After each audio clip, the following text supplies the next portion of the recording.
The following is a presentation of the Eagles Sports Network. Alongside Carson-Newman tennis head coach Gene Love, I am Danielle Whaley, and this is the Eagles Sports Network as Carson-Newman prepares to open up its South Atlantic Conference slate of games with Lincoln Memorial on Tuesday. And Coach, both your men's and women's teams have 6 matches under their belts heading into this very tough competition against the Rail Splitters. What have you made of the team's performances so far against quality non-conference competition? Well, I think we've been okay. There's some days we've been better than others, but we have learned a lot. I think each person has. We've learned some things about our singles play, about our doubles play. So we're ready. We're ready. Hopefully we're going to get some of our injured players back as well and can start working them into some of the match play. For the women, that's Allie. For the guys, that's Kevin.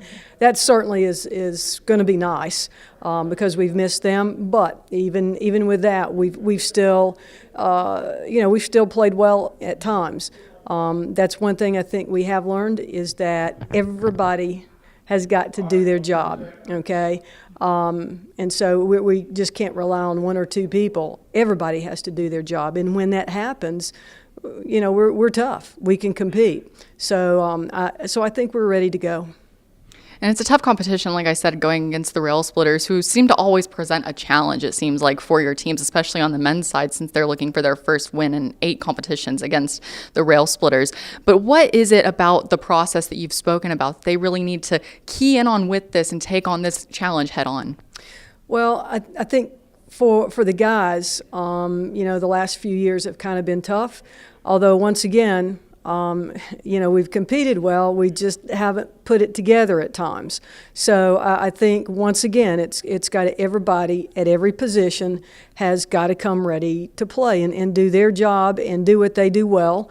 And if we do that, there's no reason why we shouldn't be competitive and compete, and there's no reason why we couldn't win this match.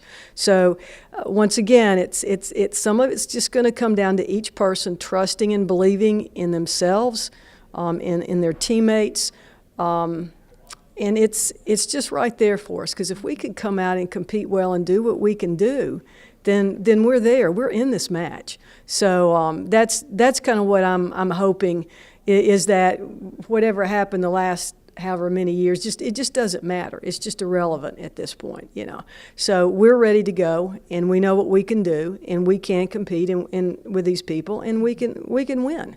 We've just got to trust ourselves.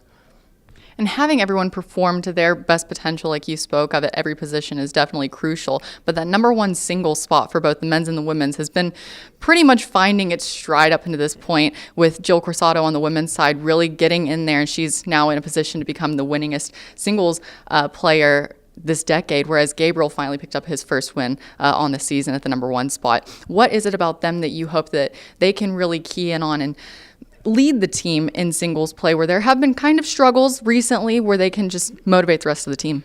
Well, for both of those players, for Dab and for Jill, they face the toughest people every time out. So you're not going to get a breather. For Dab, it's been a learning process. He's competed well in all the matches. He's been close. Sometimes it's a point or two here or there. If he wins it, then the outcome's a different story. The last few matches, though, it seems like he's settled in a little bit and has been able to capitalize at some of those crucial times.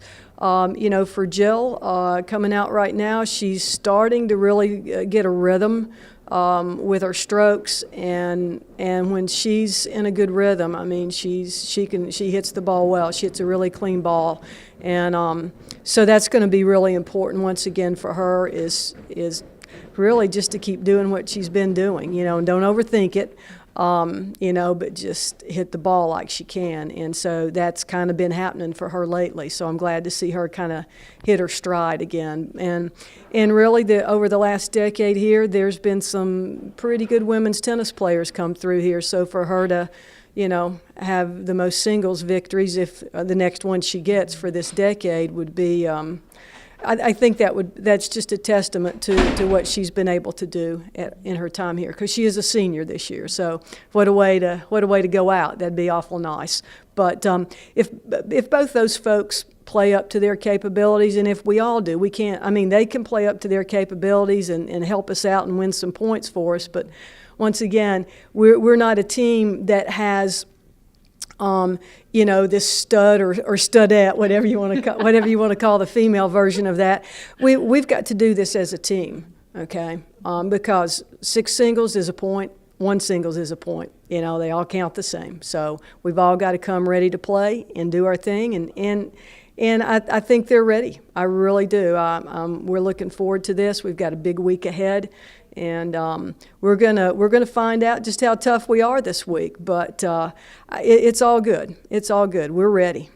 Diving right into conference competition, and it's going to be a steep battle for this conference. Best of luck on Tuesday, and thank you for your time. Thank you. She is head coach Jean Love. I am Danielle Whaley, and this is the Eagle Sports Network.